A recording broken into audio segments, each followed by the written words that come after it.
Hi everyone, it's Alex coming to you live from inside Wagner Vineyards, and yes, we have a very interesting vineyard experience coming your way over the course of the next hour or so. But before that starts, I do want to take a couple of minutes to explain our decision to go forward with tonight's live event. It was not a decision we took lightly, given the state of our country and the brutal events of the past week. These past few days have been a time of reflection for myself, others in my background. It's a time for listening and learning before putting that perspective and privilege into action for progress. Ourselves, like many others, are looking inward, discussing how we can be as inclusive and supportive as possible for all of our communities, and especially for the Black community. We stand with you. It's a conversation we should be having often, frankly, not just when heartbreaking national news calls us to its attention and protesters take to the streets en masse. One of the pillars upon which Wagner Vineyards was built was authenticity, that there are no shortcuts, and that if you put forth an honest day's work, you will be granted an equal and just reward. We have no tolerance for racism, hate, or for anyone who would deny another human being that equality, let alone the most fundamental right to exist. So yes, completely get if vineyard practices aren't on the top of your mind right now. There have been plenty of times this week where that's been the case for us too. But this community we've built each Friday during the COVID pandemic has been a source of strength and support for us, as we hope it's been for you as well. So while your words of encouragement have lifted us, we hope to make it abundantly clear that we are here to provide that same friendship and love. There's no room here for anything else. So we're going to continue, like I said, with today's discussion on vineyard practices. I'm going to flip the camera here so that you guys can see as I make my way up to talk with John and Ian Wagner. Of course, we still want the same interaction like we've had in the past. Let us know where you're watching from. Let us know, what you might be drinking tonight. And as I said, I know nothing can help take our mind off of what's happening around the country. Just know that our support is there, and we're going to continue to strive and do what we can to make this place a better place. So, I'm going to turn the microphone around as well and introduce you. John Wagner, Ian Wagner, how are we doing today, folks? Welcome. It's a hot one today. Yes, I continue to not believe the fact that it was 4 weeks ago now that we were in about at least a foot of snow. We're hitting triple digits today, and I think everyone can see the progress that's being made in the vineyard as well. Let's start right here. Ian, what am I even looking at right here? This looks like a corn maze. Right here is a cover crop of cereal rye that was planted about last September through the beginning of October. So it grew a little bit last fall, developed a small root system and small shoots, and then it overwinters as that stage, and then finally when spring kicked in and we got the warm weather and sunshine, it really took off, obviously, and in the past probably 2 weeks with all the hot sunshine and weather, it really took off. Some of the spots it's over our heads. Yeah. So what are we going to do with this? What do we want it to keep going up this high? Do we want to get rid of it somehow? Yeah. So our original thinking was we put it in as kind of a cover crop to hold soil and to get some roots in the ground and some live growth in the vineyards. The flood of 18 left some of our vineyards a little bare and eroded. So we decided to go through with all our hybrid and native blocks and drill this cereal rye in. And it's developed, they're not deep roots, but they're shallow roots and a lot of biomass. It's a very common cover crop because of its ability to produce such a large biomass in, frankly, such a short period of time. And it's done its part as far as holding the soil and overwintering and having live roots in the ground. And now it's getting to the point where it is pretty tall, obviously, and it's becoming more of an issue now as far as getting too tall and interfering with the foliage, and probably soon would be competing with some of the sunlight for the grapes. So rather than mow it, which would obviously knock it right down and chunk it up into brushy stuff and small cuttings, this is the headland that we have mowed, but this is what we would typically get if we mowed it, and it would kind of decompose pretty quickly. But we got a new tool here that Ian researched and got for us, where we think we can do something with it that'll last throughout the season. Also, some of these benefits of having this rye early on is it's holding the vines back a little bit. It's sucking up some of the excess moisture and the excess nitrogen, so we don't really want the vines explosive growth this time of the season, but we're getting to a point where we do want the resources to go to the vine. So Ian's going to explain how we're going to deal with it at this point. Sure, yeah. Yeah, so we got a new implement. It's called a, Yep. look at it. Or Yeah, sure. Let's go over and take a look at the Crimper. Roller Crimper is what this is called, and it basically is a heavy weighted drum with about 1/4 inch steel stock welded to it in a pattern so that it rides smoothly. It's pretty simple, 2 bearings and a frame, and it rolls on its own, no motor, no hydraulics, and it's filled with water, which makes it even heavier. And the point of it is when it tags it, it weights all the vegetation down, and as it's going along, these ribs crimp it is the word, and they kind of basically disrupt the circulatory system of the rye and whatever else vegetation is in there. This causes it to basically flatten out like a nice even mat, and it's going to be a mulch layer. And whereas the mowing would chop it up, and kind of flail mowers tend to leave a lot of the material to one side, you'll see that this is pretty uniform in the row. All right. So is this something that you guys had to kind of trial and error to find the one that you want, or is this is the winner right here? It's fairly, I don't want to say new technology, but there wasn't too many out there. This particular unit came from Pennsylvania, from a manufacturing company called I&J, and it was pretty easy to work with them, and it was what we wanted, and it looks beefy enough to withstand for many years. So they really specialize in building these roller crimpers. We went down and picked it up down in Pennsylvania this week, and I mean, they had roller crimpers that were 2 feet wide, and they had one that was about 50 feet wide. So they'll customize them. We had it custom built for the width that we wanted, so that the rye that we planted in the fall is a no-till drill. So we matched the length of the roller to our no-till drill so that we can crimp the entire cover crop. All right, let's see it in action, maybe. Okay, so I think I got nominated to run the tractor so that Ian can talk about the mulch layer after it's laid down. But yeah, I think you'll really see the diversity of plants. So the rye is kind of the center of it, but there's a lot of other nice plants in there that they're going to crimp down. yeah, we can see that as you're warming it up. Yep. And I'm gonna ask that you guys both speak up a little bit, because Okay. we don't have the lapel mics Okay. on this time. So all this tall stuff with the seed heads up top is this what's called cereal rye, and if this was left to stand, these seeds would harden and mature, and it would turn this kind of golden brown. We don't necessarily want to get it to that point because we want to use it as mulch. We could, but as far as mulch, we don't necessarily need those seeds to mature and be volunteer seeds in the ground. If you look down in deep, there's a lot of other varieties that kind of came up on their own that are more in the seed bank, some type of vetch and various types of clover, but that seems to almost help it because it adds to the cereal rye and kind of forms almost a web and a mat that really blocks out the sunlight and is going to benefit us in weed control, we think. Awesome.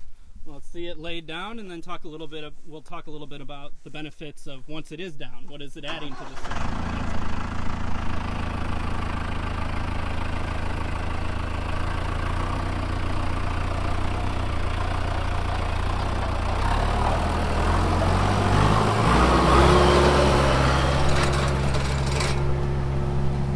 Look at that.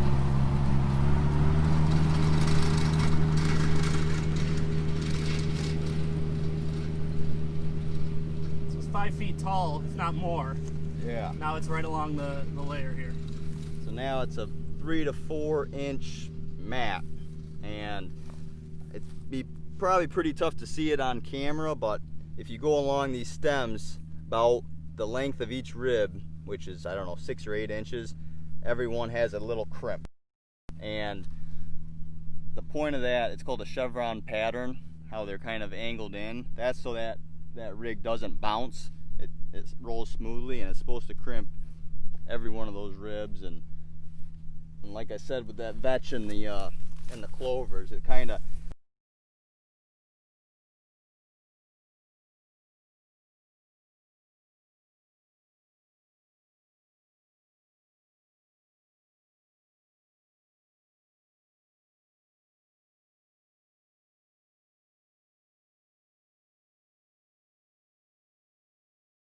We're kind of losing the connection, so sorry if we lost the connection there.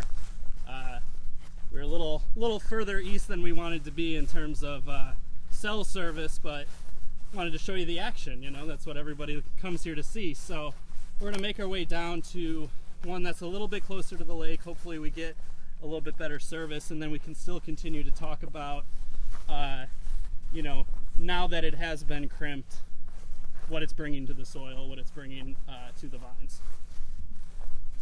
better down here. Yeah. Okay. Yeah, so this is a row, you can tell it wasn't quite as thick. The rye didn't grow quite as tall, so it doesn't have that much of a dense layer, but it's still going to give some cover. It's going to act as, it's going to retain a lot more moisture in that soil than if the soil was bare or if it was cultivated some way. And like Dad said, this rye and this clover and stuff has been growing all spring and almost mining nutrients out of the soil.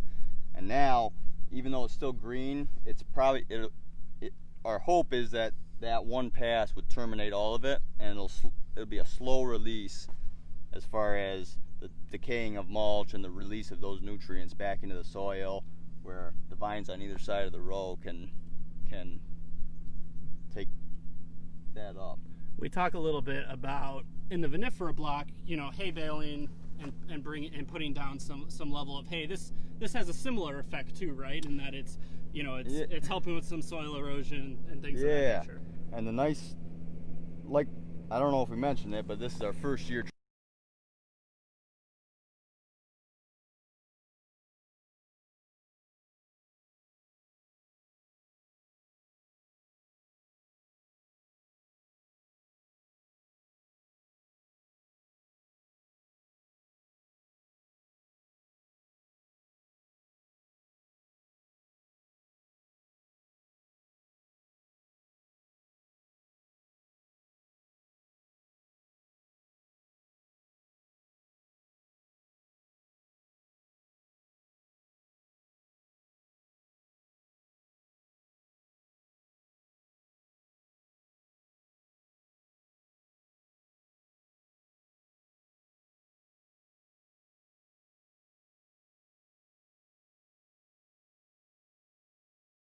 longer. There we go. All right, and we're back. So sorry for anyone if that got a little too choppy for you, but you know, Ian, you mentioned this is the first year that we've done this.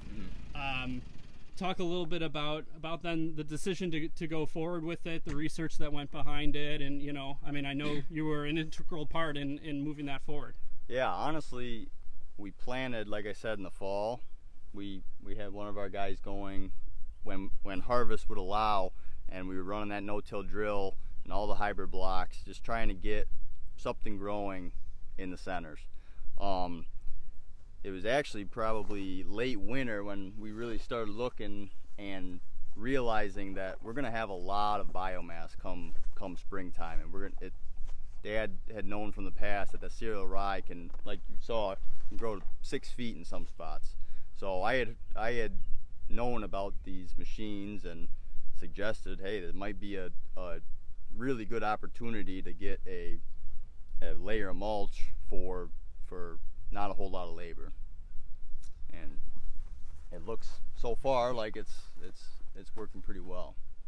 You gotta love the fresh new ideas that he's bringing. I was gonna say, was there a level of jealousy or no? nothing I but mean, pride?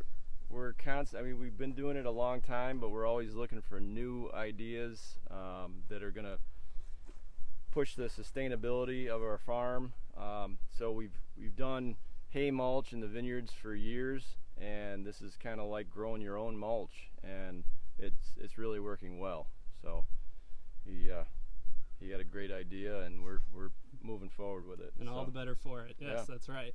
Now I see you brought a little bit of wine over, so we can start to Yeah. enjoy that a little bit, and then move now to talk a little bit about the latest on the vinifera blocks. Because, yeah, let's walk over. Yeah. We haven't been in Chardonnay yet. Let's walk over and look at the Chardonnay.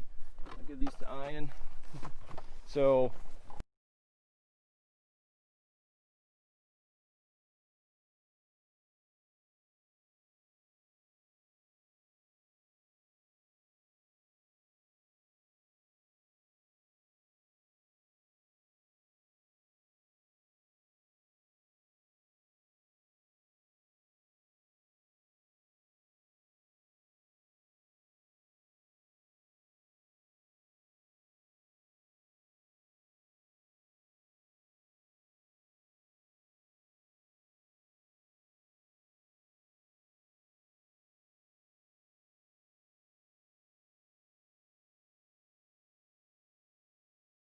different places, and then all of a sudden, okay, all right, now we're back. Apologies to everyone for the in and out here. Hopefully it's not looking too bad on your end, but trying to make sure we get a good signal for you, and then we can show these things. We good now? Yeah, we're good now. All right. Yeah, so this is Chardonnay, and trained to the Scott Henry training system that we talked about before. We're really seeing a pretty rapid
for a large canopy late in the growing season, so we can push the ripeness on this fruit, and it really does open up the fruit zone. And Ian, what are we going to do? Like couple weeks, 2.5 weeks maybe, we'll be able to demonstrate. We got a pretty unique leaf remover. So once we get these shoots positioned in that vertical plane, we're going to run that leaf remover through here and take the leaves off just in the fruit zone. So we keep talking about wanting leaves to intercept energy from the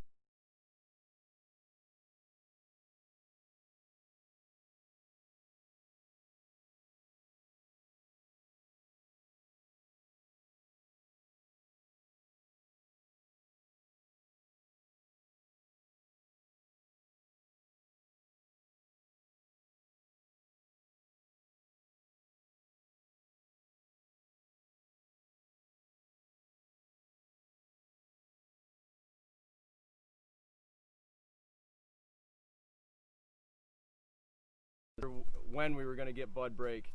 We were pretty fortunate that it was delayed because we had a heavy frost about 2 days before we really had bud break. And if we'd had a few warm days, a few more warm days, we would have had bud break, and that frost would have really knocked a lot of these primary buds off. So we skated by. there was some other early varieties in the area that weren't quite so lucky. They were further out, and they did sustain some damage. So it's just been, this year's been a tough one all the way around. And so right now, a lot of heat, a lot of sun, things are catching up.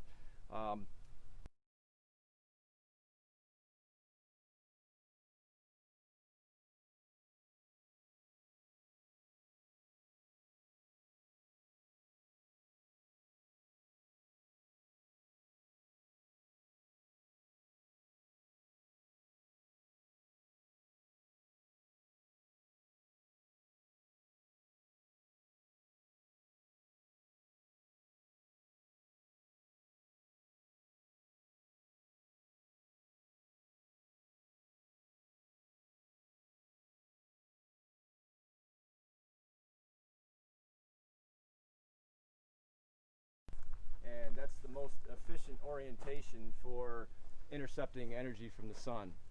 So another good example here of permanent OVN cover crop in between the rows, conserving the soil, and also done some terracing in this block, which I don't know if you guys talked about when I was running the Not tractor, yet. but okay, so let's look at this row, and we see how that's, was that last year, Ryan, that we seeded that? Yeah. Okay, so Done this last is a young block. This is its 4th growing season.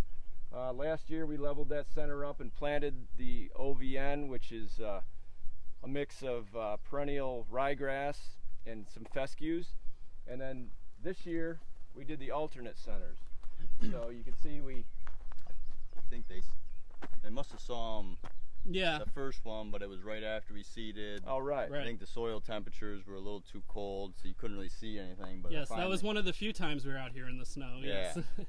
They're finally starting to catch on and That's trying to catch up to the other centers. So grass that was planted probably 3 weeks to 4 weeks ago, and we got a nice stand of OVN coming in there. So those will be permanent for many years. That will stay, and that's a little different than what we talked about initially in the vignole, where we are growing that cereal rye and crimping it down. But so we're really trying to treat each variety independently and tailor our viticultural practices to that variety.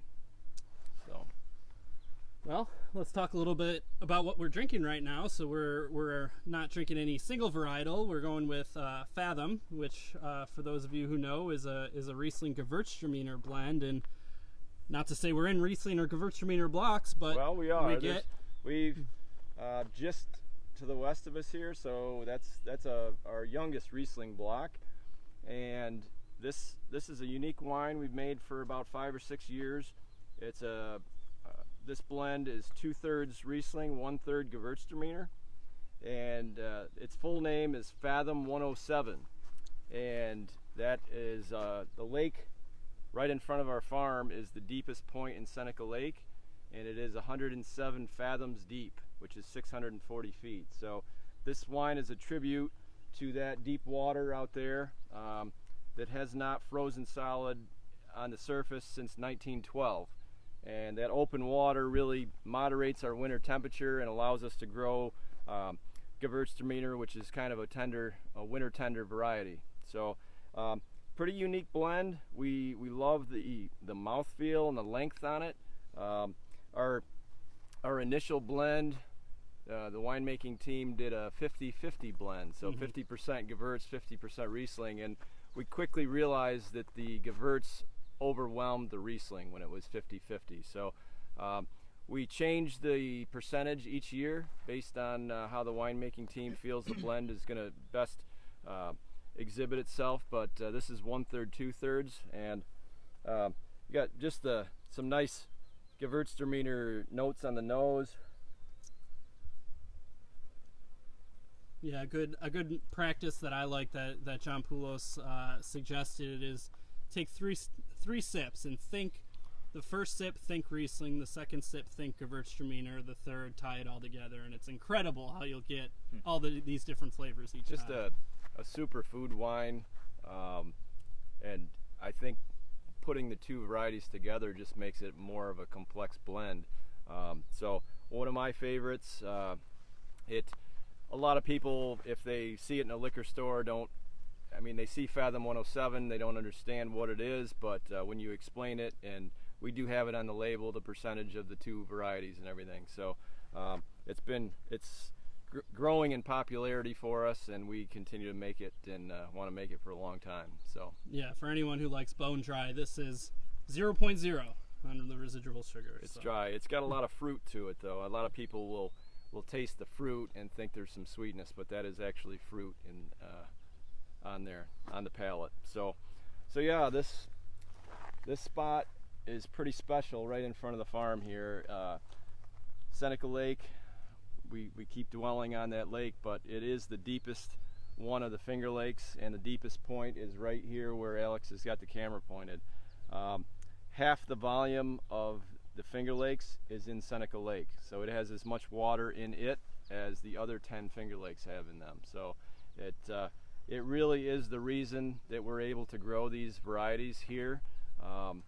And if any of you guys were on the Kaywood East video when Alex and I were up there, we were really gonna show you the unique aspect of Kaywood East and how steep it was and how it was positioned with the lake, but unfortunately we had the snow squall and we couldn't see the lake. But about 5 minutes after we were done filming, you could see it, so we can see it clearly today. And so yeah, we're really lucky to be on this east side of Seneca Lake and have a real advantageous spot that does have the temperature moderation, and we're able to, through a lot of different practices we've developed over the years, keep vinifera going and keep it sustainable.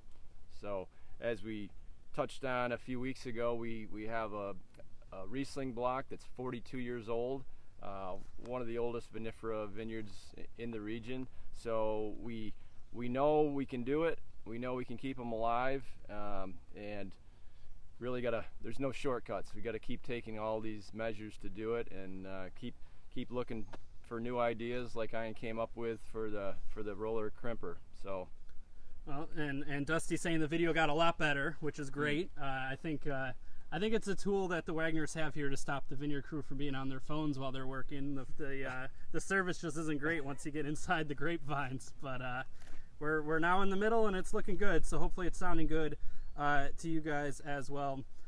So Ian, what is next? I mean, there's always something more, if not 5 more things. Yeah, probably leaf removal here soon, like Dad said, with next couple weeks, and that's pretty advantageous to get on early. We found right as those pollen caps are shedding. It really cleans out all the fruit zone, and when the berries are very small, they're still pretty hard. So we see less damage to them. With the machine actually pulses air.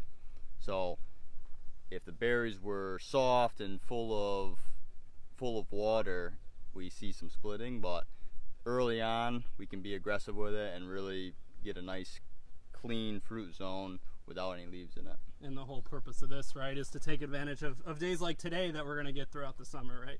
Yeah, lots of sun, and then just a nice open clean fruit zone. Yeah, we usually start the leaf removal right after we move the movable catch wires. So the shoots are elongating pretty fast. I mean, they're growing several inches a day right now. So in another week or 10 days, we'll move the movable catch wires. That will position our 2 tiers of foliage, vertically upward and vertically downward, and then almost immediately after that, we'll go in with the leaf removal. And there's a lot of advantages to getting fruit on those early clusters as soon as you can. A lot of good flavor development if you can get them out in the sun, as opposed to having that cluster of fruit develop in the shade. So we're using every tool we have in the toolbox to get that healthy functioning canopy and exposed fruit zone throughout the season. So yeah, a lot of work ahead. We planted the new vineyard. If you guys were on here a couple, was it 2 weeks ago that we were on? Yep. Okay. So we were in the midst of planting a new Cabernet Franc vineyard.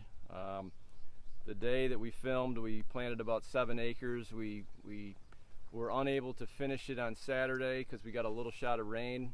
We did finish it Sunday afternoon, and so it's a nice 10-acre block, and they've got a real nice start. They've had a couple timely rains on them, and we're seeing nice shoot growth starting out of them, so we're real pleased with that.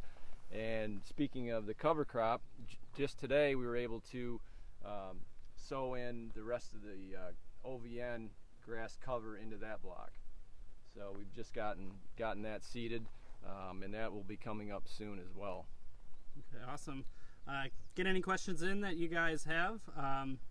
Apologies for some of the technical difficulties there early on, but we're rolling right now, and I know Facebook Live records the sections that might have chopped out, so if we go back you'll be able to watch the full video.